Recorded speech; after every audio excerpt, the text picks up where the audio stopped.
Her breath reeked of champagne and victory when she leaned close.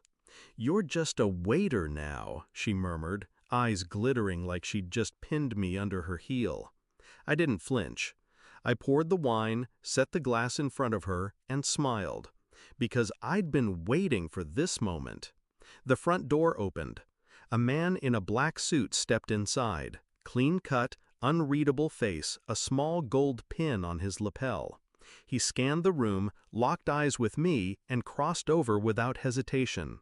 "Senior Agent Jade Carter," he said, extending his hand. "It's an honor." Forks paused mid-air. Glasses hovered, untouched. My stepmother's smirk drained from her lips.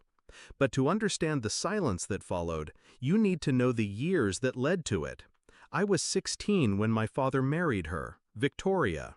She was elegance dipped in venom, a social climber who collected people like jewelry.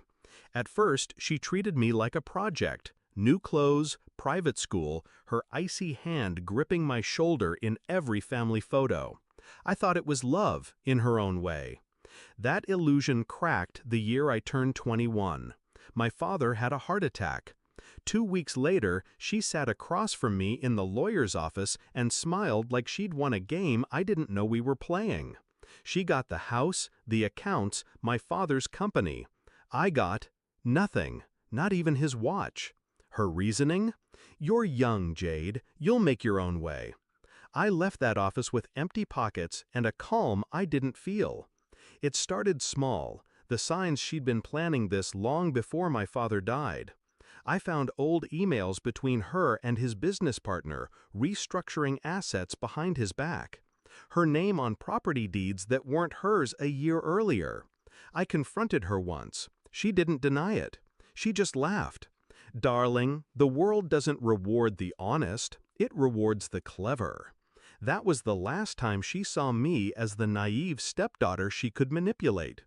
I didn't spiral. I calculated. I sold what little I had and left the city. Enlisted under an alias. My plan was simple: disappear where she couldn't find me, build skills she could never imagine, then come back, not for revenge, but for checkmate. Years passed in the shadows. Surveillance training, counterintelligence, covert ops. I learned how to read lies in the twitch of an eyelid, how to dismantle someone's life without leaving fingerprints. Every mission I took was another brick in the wall I was building between who I had been and who I had become.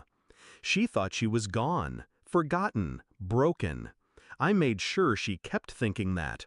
When I came back, I didn't walk into her world as her stepdaughter. I walked in as someone invisible. I took the job as a waiter at her annual family party. I wore the black vest, the bow tie. I let her friends glance past me like I didn't exist.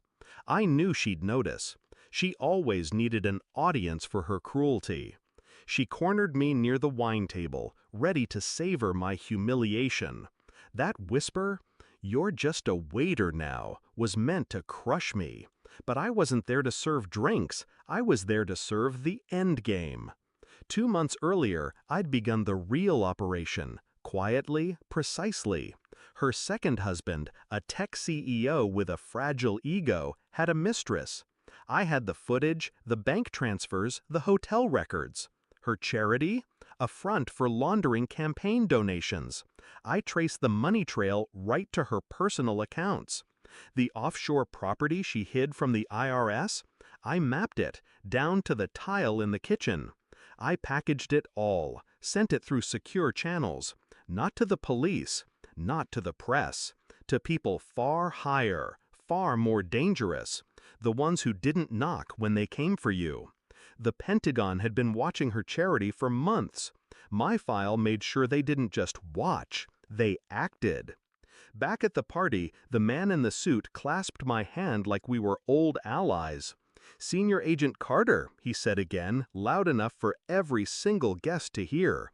"We need to speak with you about your intel on Operation Glass Veil." I nodded, as if this was just another Tuesday. Of course. Victoria's glass slipped from her hand, shattering against the marble.